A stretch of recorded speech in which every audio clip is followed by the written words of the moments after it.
Hola familia, doctor Emanuel García, su servidor. Vamos a continuar con la enseñanza, porque es una enseñanza acerca de lo que son los tiempos de Dios.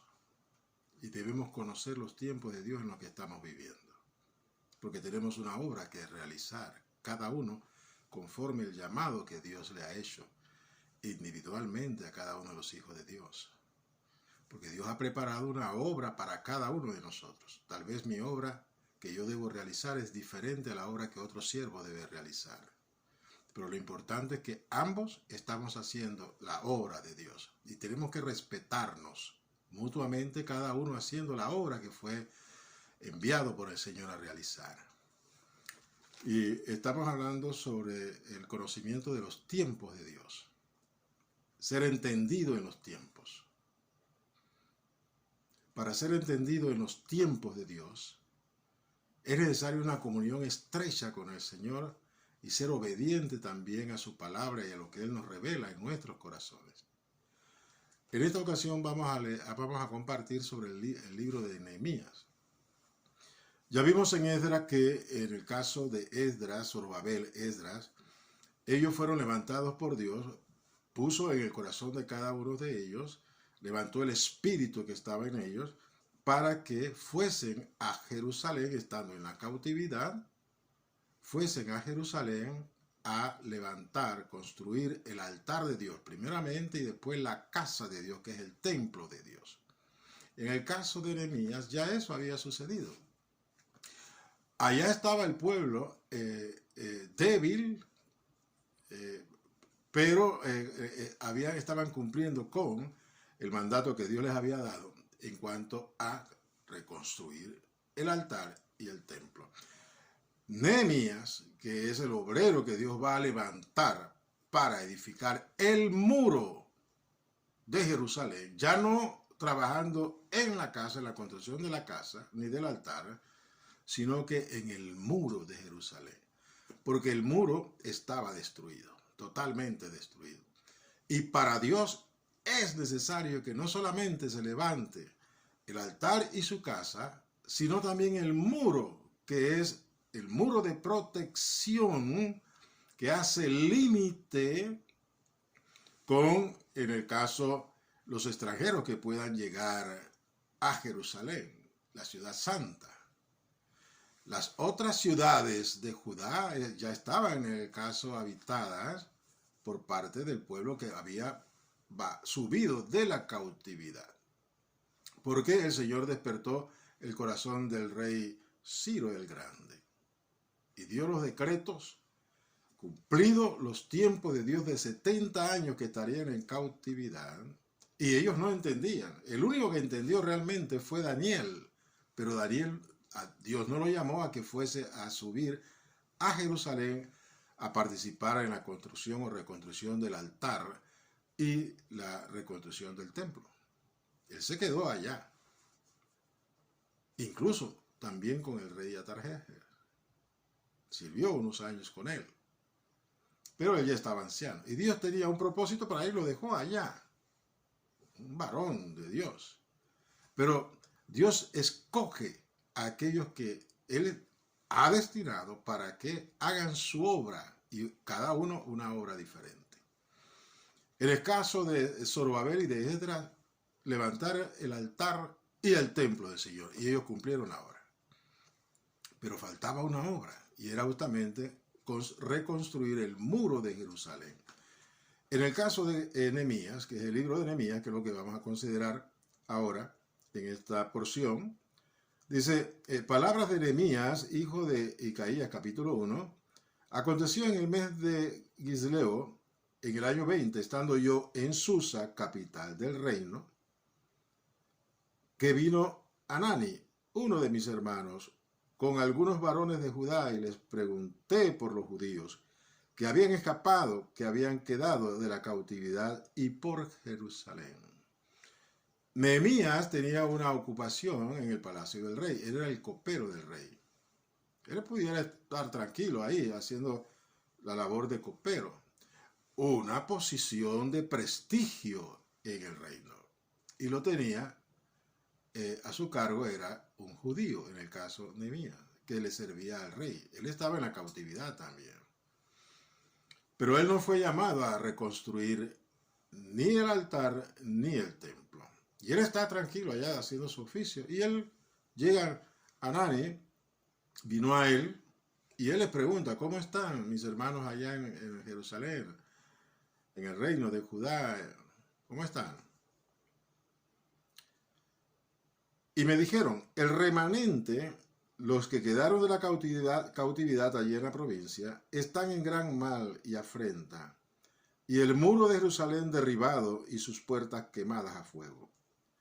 Cuando oí estas palabras me senté y lloré, e hice duelo por algunos días, y ayuné y oré delante de Dios, del Dios de los cielos, y dije, ahí está la oración de Nehemías, usted la puede leer. Pero aquí lo importante es señalar que él estaba tranquilo, en Susa. Y allá llega Hanani y él le pregunta, ¿cómo están los hermanos allá en tierra de Judá? Estaban en la cautividad. ¿Y qué de Jerusalén? Y es ahí donde él recibe la noticia de que estaban en gran afrenta. ¿Y por qué estaban en gran afrenta? Porque el muro estaba destruido. El muro destruido, los enemigos entraban y era un desorden allá en Jerusalén. Entonces, Nehemías siente la necesidad de orar y ayunar y prostrarse delante de Dios y ora delante de Dios. Es una oración tremenda que él hace delante del Señor y al final dice, te ruego, Yahvé, esté ahora atento tu oído a la oración de tu siervo y a la oración de tus siervos.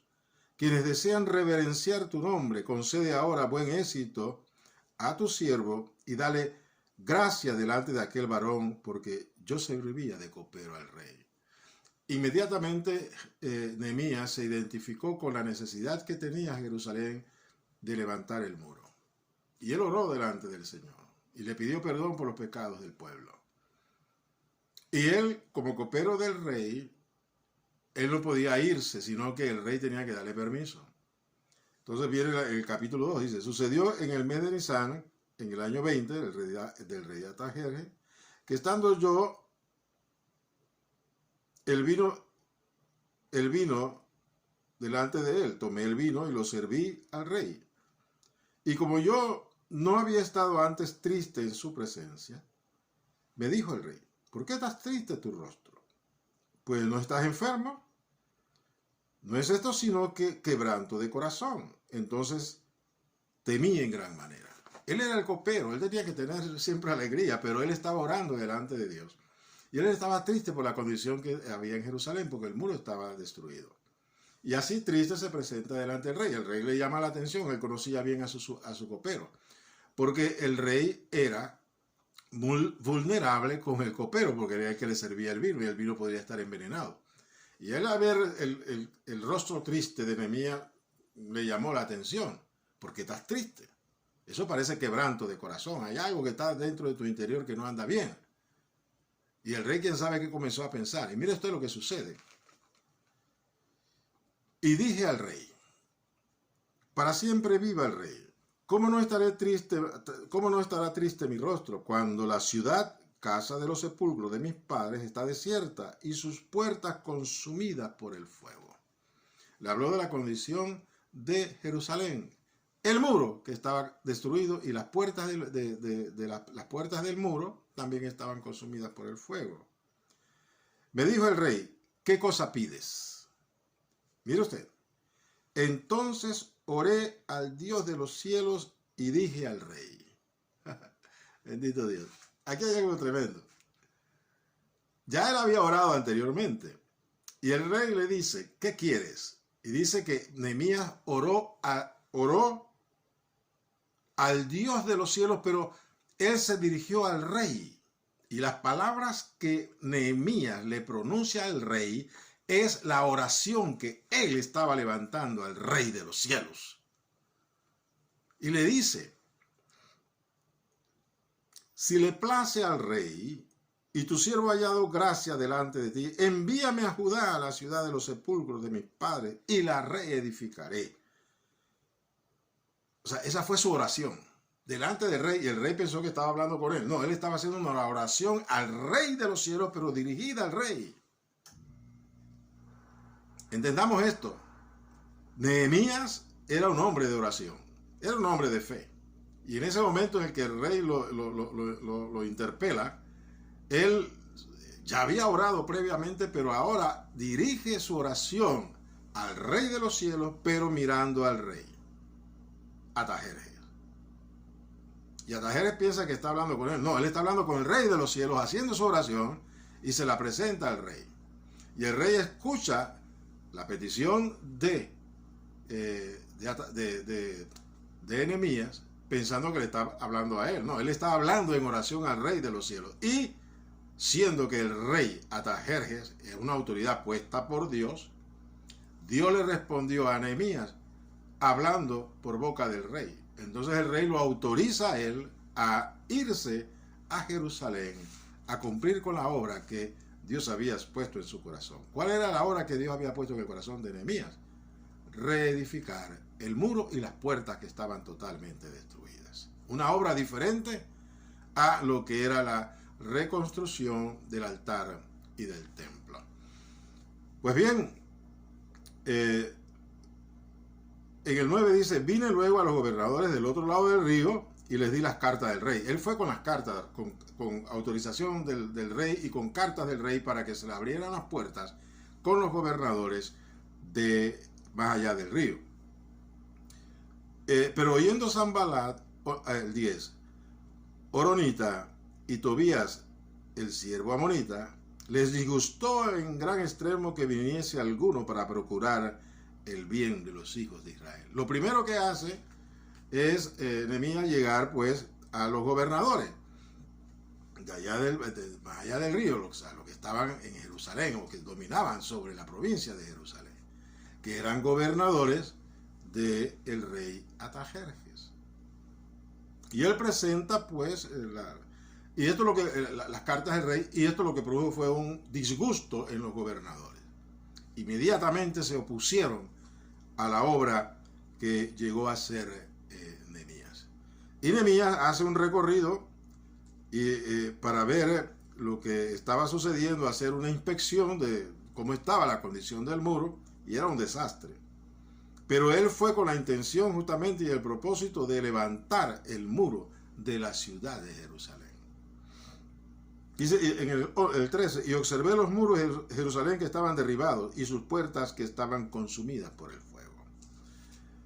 Y él inmediatamente en el 17 dice, y les dije, pues vosotros veis el mal en que estamos, que Jerusalén está desierta y sus puertas consumidas por el fuego.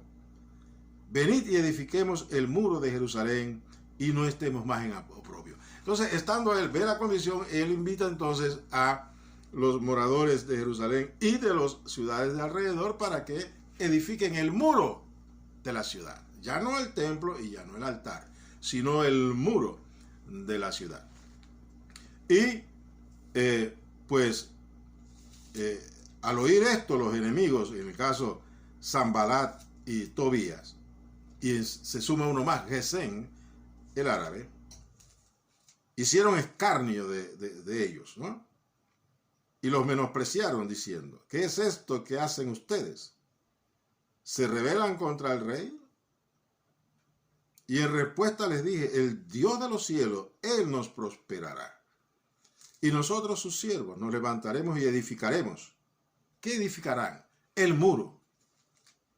Porque ustedes no tienen parte ni derecho ni memoria en Jerusalén. Está igual que Zorobabel. Ellos le dijeron, ustedes aparte, nosotros vamos a edificar el muro y las puertas.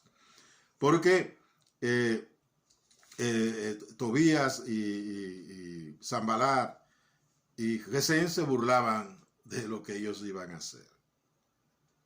Entonces el 3 dice, entonces se levantó el sumo sacerdote Eliasib y con sus hermanos los sacerdotes y edificaron la puerta de las ovejas. Comenzaron entonces bajo la directriz de Nehemías. Fíjense que ellos estaban allá, pero ellos no se habían ocupado del muro. Pero Dios le dio la visión, fue a Nehemías, que era necesario reconstruir el muro. Y por eso lo envía allá para que él, junto con sus hermanos, comiencen a reconstruir el muro y las puertas de Jerusalén. Y comenzaron a edificar. Y va detallando quiénes van edificando, qué lugar y en qué condición, ¿no? Y así estuvieron ellos trabajando en la obra del Señor. Y la puerta y el muro fueron siendo reconstruidos por diversas personas, pero bajo la directriz de Nehemías. Todo el capítulo 3 habla de esa restauración y quienes restauraron bajo las directrices de Nehemías el muro y las puertas, porque era necesario. Ahora bien, en el 4 dice, cuando oyó Sanballat que nosotros edificábamos el muro, se enojó y se enfureció en gran manera, e hizo escarnio de los judíos, y habló delante de sus hermanos del ejército de Samaria, y dijo, ¿qué hacen estos débiles judíos? ¿Se les permitirá volver a ofrecer sus sacrificios? Acabarán en un día. Resucitarán de los montones del polvo las piedras que fueron quemadas. Y estando junto a él Tobías amonita, el cual dijo, lo que ellos edifican del muro de piedra se subirá, si subiera una zorra lo derribará. Entonces Nehemías, al escuchar esto, él clama a Dios. Él era un hombre de oración. Él clama delante del Señor, ¿no? Y le dice, mira lo que están diciendo estos enemigos nuestros. Entonces, estos enemigos se airaron contra los que edificaban. Entonces dice el versículo 6, edificamos pues el muro y toda la muralla fue terminada hasta la mitad de su altura, porque el pueblo tuvo ánimo para trabajar. Así que en el versículo 9 dice, oraron al Dios del cielo, y sus enemigos seguían importunando la obra que el Señor había mandado a hacer a Nehemías. E incluso en el 11 dice, y nuestros enemigos dijeron, no sepan, porque cuando ellos vieron que ellos estaban edificando, se pusieron de acuerdo para hacerle daño a Nehemías, a su gente, a atacarlos. El muro es el lugar del ataque de los enemigos que quieren destruir la obra de Dios. Por eso es que los enemigos se levantaron, porque ellos querían tener paso expedito para destruir la obra de Dios, que es el templo y el altar. Por eso es que estaban enfurecidos, porque se estaba levantando el muro, que era el muro de protección de la ciudad de Jerusalén. El muro tiene un significado grande, inmenso a nivel espiritual. El trabajo que ellos estaban haciendo era el trabajo físico allá en Jerusalén, la Jerusalén física, la natural.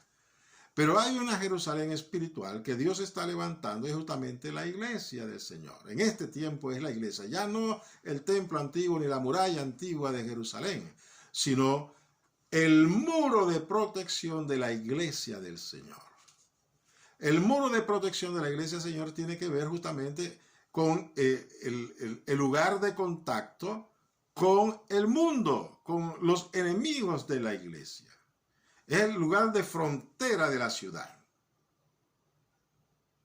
santa, donde están y deben estar pues los sacerdotes y el pueblo que sirve en la casa de Dios.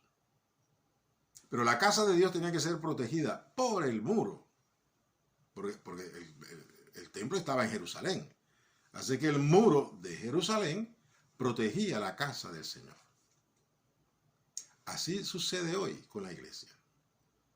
Muchos se han olvidado de que hay un muro que construir, pero Dios no se ha olvidado.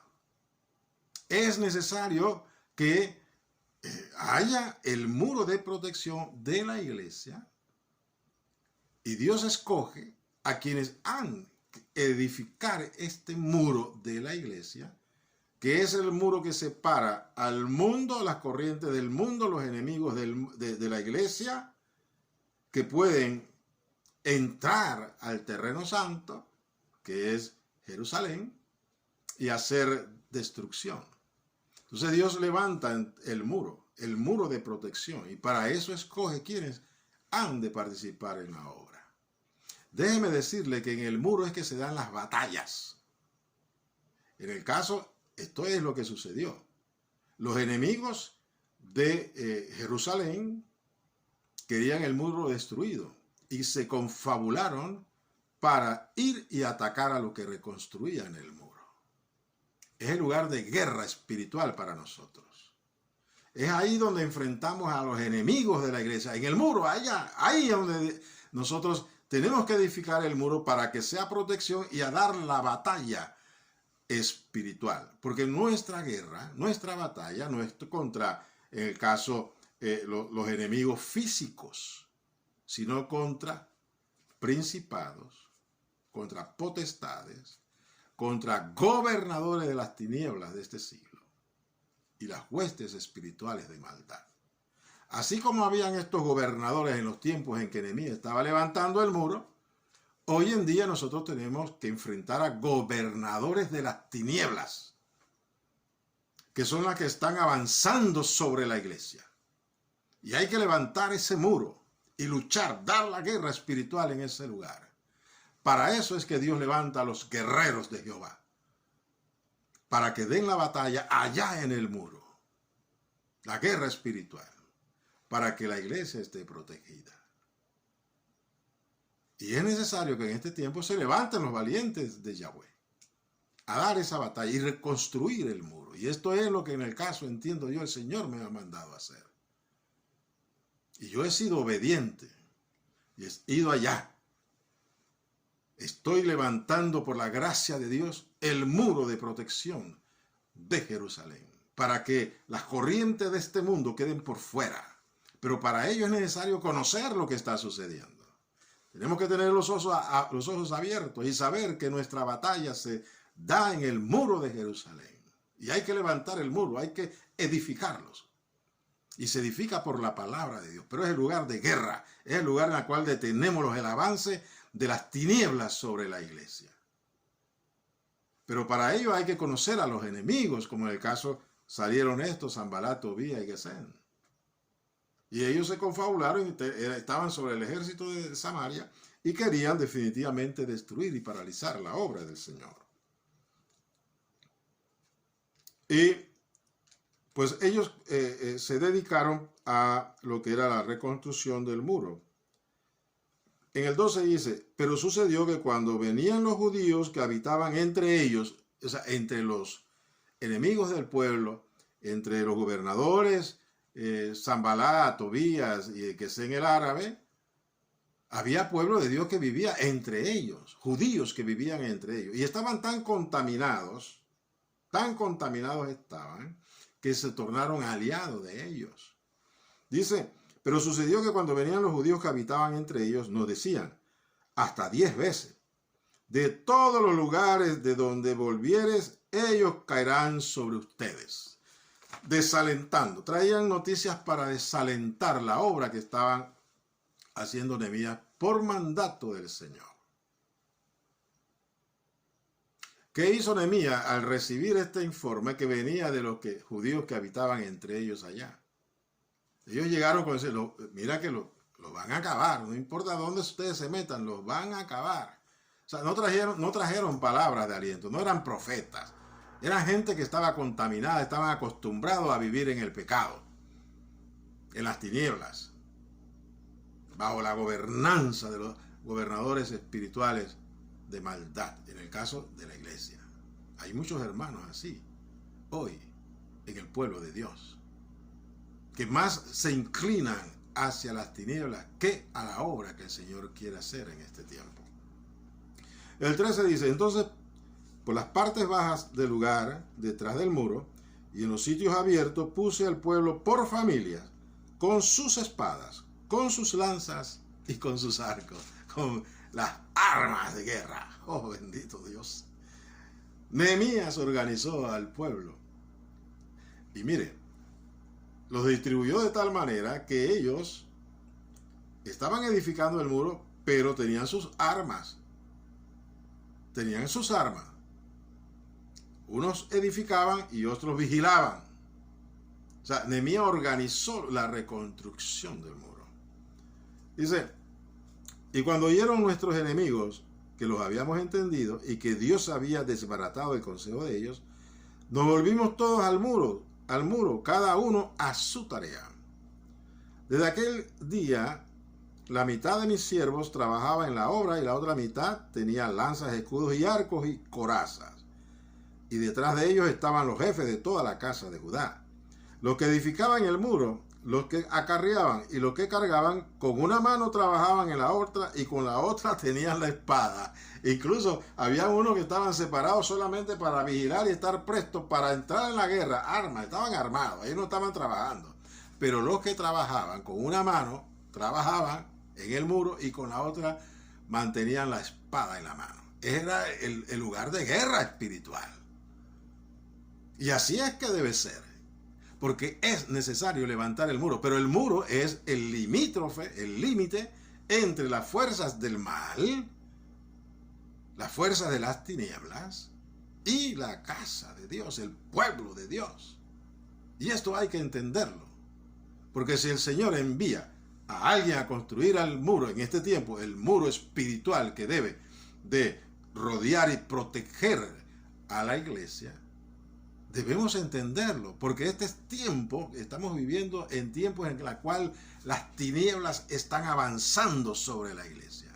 Y es necesario levantar el muro de protección, conociendo los tiempos que estamos viviendo. Para ello es necesario conocer de las profecías, de lo que nos habla de los tiempos que estamos viviendo y lo que tenemos que hacer. En el caso sí, hay que edificar, seguir edificando la casa de Dios, pero también hay que edificar el muro. El muro no es parte del templo, pero sí protege a la ciudad. Era necesario que se levantara el muro, las torres y las puertas fuesen edificadas, para que fuese sellada, y de esa manera quedaran los enemigos fuera de la obra de Dios. Y eso es lo que estamos haciendo en este tiempo. Dios me ha llamado a mí a que me meta a trabajar en el muro. Y el muro significa muchas cosas. No quiero entrar en profundidad en ello. Porque, por ejemplo, es uno de los significados del muro de la iglesia, o el muro de la ciudad santa, o el muro de Jerusalén, en la cual nosotros habitamos, es nuestra mente. Es ahí donde trabajan nuestros enemigos. Y hay que luchar contra ellos en nuestra mente para despojarnos de los pensamientos de este mundo, de las ideologías de este mundo. Ahí damos la batalla de la fe y llevamos cautivo todo pensamiento que se levanta contra el conocimiento de Dios. Lo llevamos cautivo a los pies de Jesucristo. Sí, porque si nosotros descuidamos nuestra mente, que es parte de nuestra alma, ahí están los pensamientos y nosotros tenemos que vigilar nuestros pensamientos para que no prospere ninguna tinieblas de estos pensamientos que hacen que destruyan la obra de Dios. Por eso es que hay que llevarlos cautivos a los pies de Jesucristo. Y renovados en el espíritu de nuestra mente, nosotros podamos alcanzar la mente de Cristo. Pensar como Dios piensa. Pensar en los pensamientos de Dios que son más altos que nuestros pensamientos. Eso es construir el muro para que nuestro altar interior, que es nuestro espíritu, pueda ofrecer sacrificios de alabanza al Señor. Sacrificios espirituales de alabanza, que son por el espíritu. Porque Dios busca es adoradores que le adoren en espíritu y en verdad. Pero nuestra mente lucha contra esa voluntad de Dios de que nuestro espíritu sea el que ofrezca alabanzas y adoración y sacrificios espirituales. Incluso que nuestra mente renovada, teniendo la mente de Cristo, también participe en esta adoración a Dios. Porque eso es uno de los problemas que hay en la iglesia. Que al no levantar el muro de contención para que no penetren los pensamientos de las tinieblas, muchos hoy viven en la carne, dominados por la carne, dominados por los pensamientos de este mundo, porque han descuidado lo que es la construcción del muro de Jerusalén. Y hay que trabajar sobre ello. Pues bien, no me quiero detener mucho porque quiero terminar en este video. Total es que es bueno leer esta parte. Porque los que edificaban cada uno tenía su espada ceñida a sus lomos, y así edificaban, y el que tocaba la trompeta estaba junto a mí. Es el lugar también donde se suena la trompeta, pero no la trompeta de convocación a santa reunión. No es una santa convocación para alabar y glorificar el nombre del Señor. O en el caso, participar en una fiesta solemne. No, esta trompeta es trompeta de guerra espiritual. Y el que toca la trompeta debe estar al lado de Nehemías, quien es el que está edificando el muro de Jerusalén. ¿Quién edifica a la iglesia? El Señor Jesucristo. El que toca la trompeta debe estar al lado, cerca del Señor Jesucristo, para que el Señor Jesucristo le diga: ¡ay, vienen los enemigos! Toca la trompeta para que se apresten para la guerra. Ese es el significado de la trompeta en el muro. Pues bien, dijo Nehemías: en el lugar donde oyeres el sonido de la trompeta, reuníos allí con nosotros. Nuestro Dios peleará por nosotros. Nosotros pues trabajábamos en la obra, y la mitad de ellos tenían lanzas, desde la subida del alba hasta que salían las estrellas. Oh, bendito Dios. Ahí está. Hay que trabajar en la obra, levantando el muro, pero armados. Y cuando se oiga la trompeta, reúnanse todos en el lugar del sonido de la trompeta, porque es tiempo de guerra y de enfrentar al enemigo.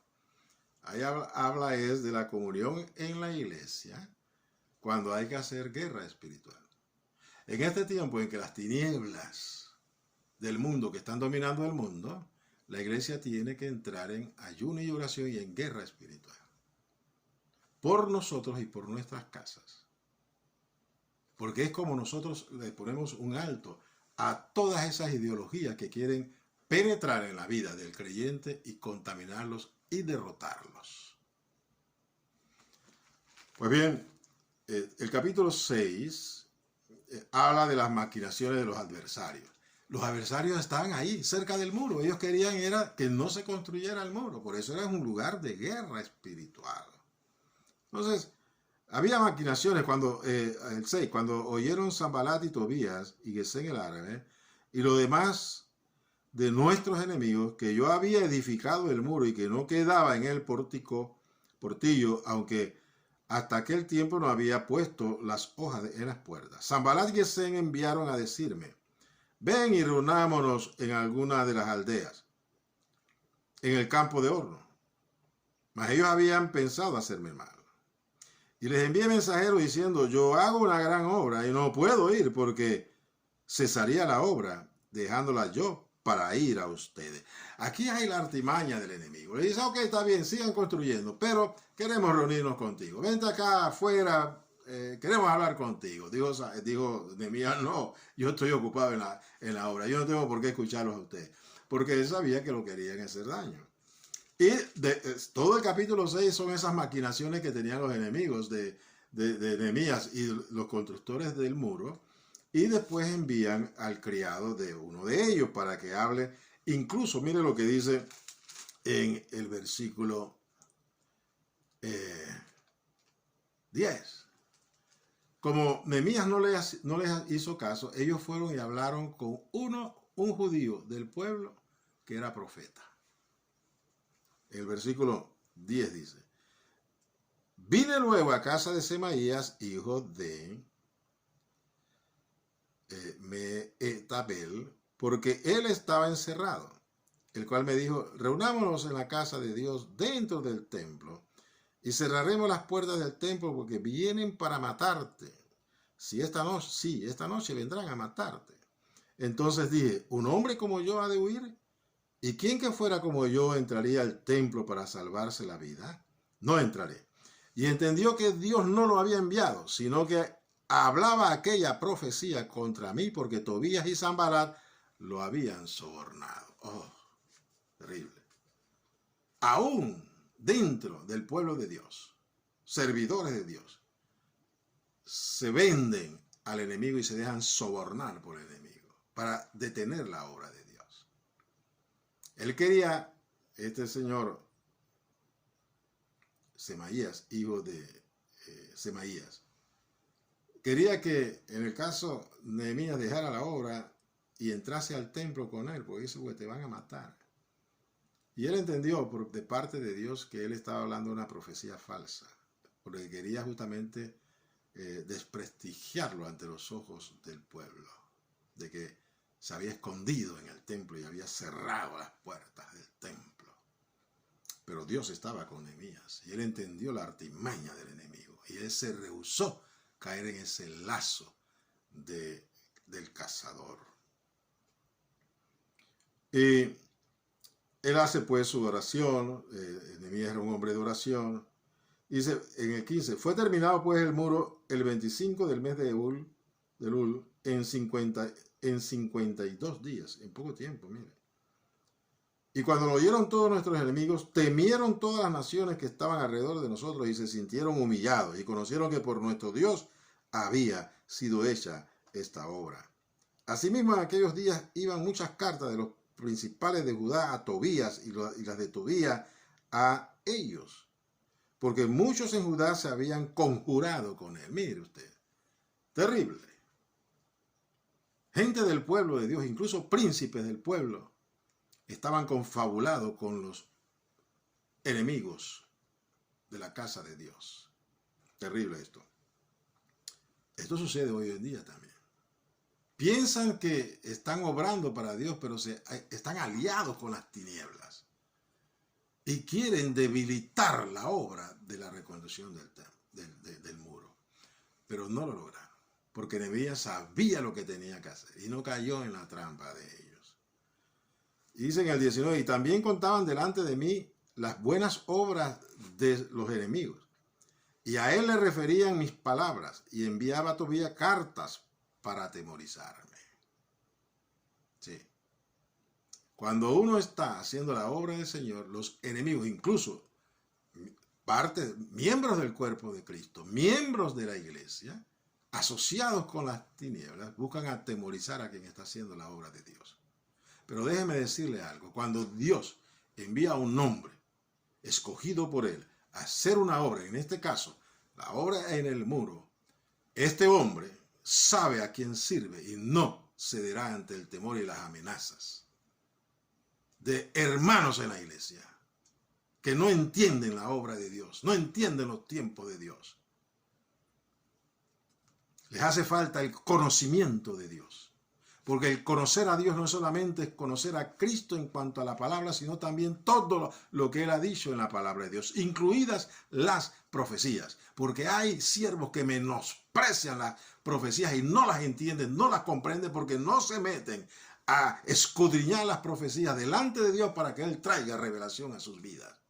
Y al no conocerlas, entonces se tornan enemigos de quienes que sí tenemos el conocimiento porque Dios nos los ha dado, no por nosotros, por la gracia de Dios, porque buscamos delante de Él conocer las profecías. Y esto no viene de nosotros, no es iniciativa nuestra, sino que Dios pone ese querer en nosotros y el hacer también.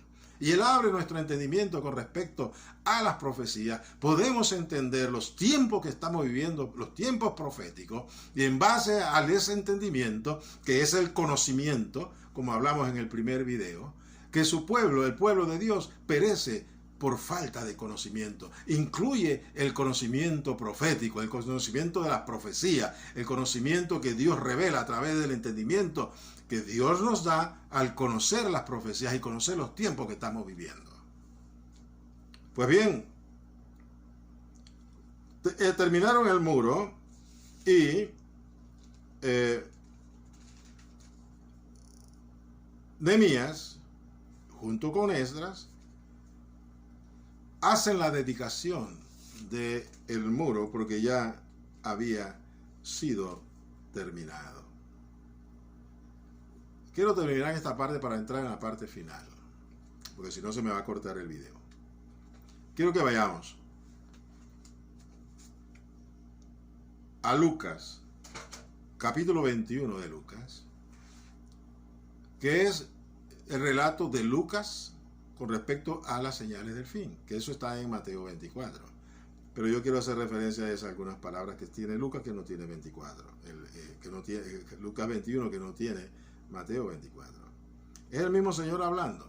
acerca de los tiempos postreros, las profecías del tiempo postrero.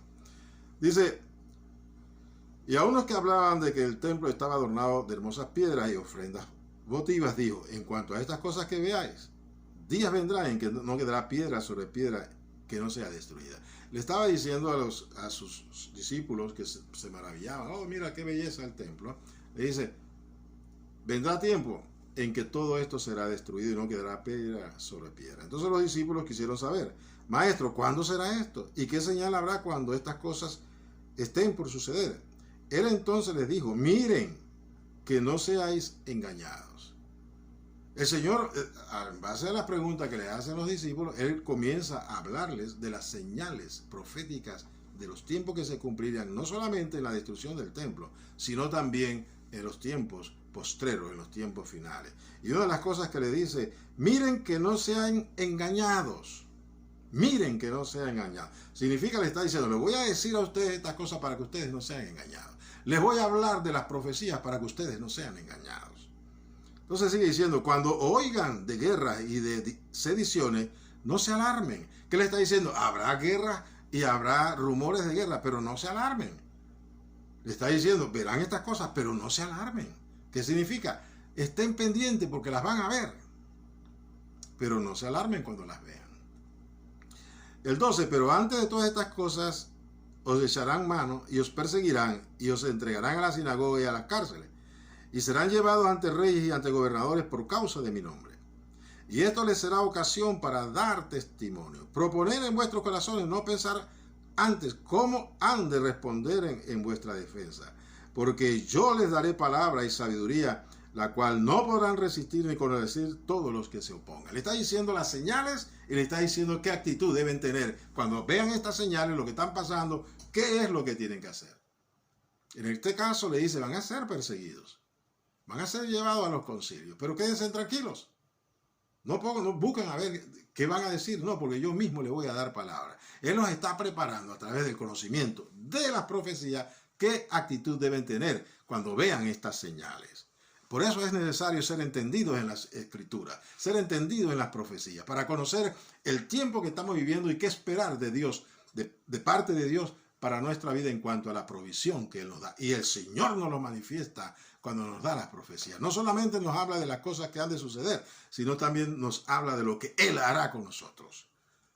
Y sigue hablando, y al final dice, y seréis aborrecidos de todos por causa de mi nombre. Pero ni un cabello de vuestra cabeza perecerá. Con vuestra paciencia ganarán vuestras almas. Es lo que estoy diciendo. Estas cosas van a suceder. Pero cuando vean que sucedan, se estén tranquilos, porque yo estaré con ustedes. Y ni un cabello de su cabeza caerá, porque yo no lo voy a permitir. Eso significa, conoce las profecías, conoce los tiempos, pero estate tranquilo, sé paciente porque Dios es contigo y Él no permitirá que un cabello caiga de tu cabeza. Es necesario conocer las profecías, los tiempos que estamos viviendo, ahora en los tiempos finales. Eso es conocimiento. Y el que tiene conocimiento no perecerá, no será destruido ni llevado a cautividad. Importante esto, porque el conocimiento de las profecías en la iglesia hace falta. Y hace falta enseñarles lo que es profecía y el entendimiento de las profecías, para que el pueblo esté preparado, así como el Señor estaba preparando a sus discípulos. Cuando vean esta cosa, no se preocupen.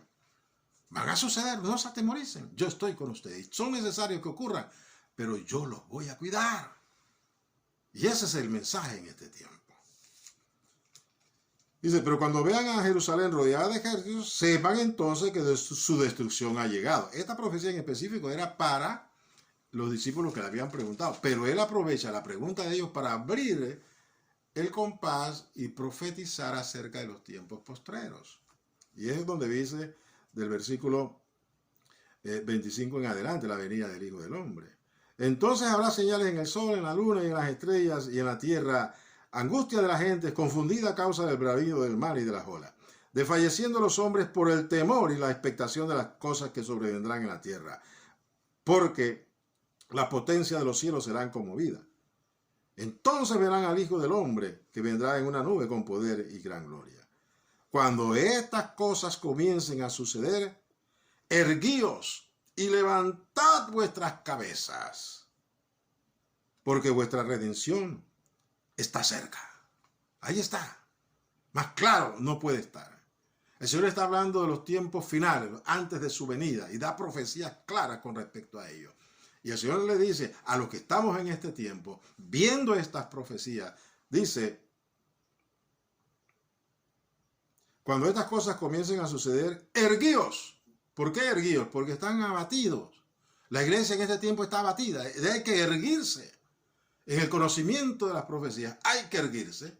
Y dice, levantad vuestras cabezas, porque vuestra redención está cerca. Cuando conocemos las profecías y los tiempos que estamos viviendo, nos ayudan ¿a qué?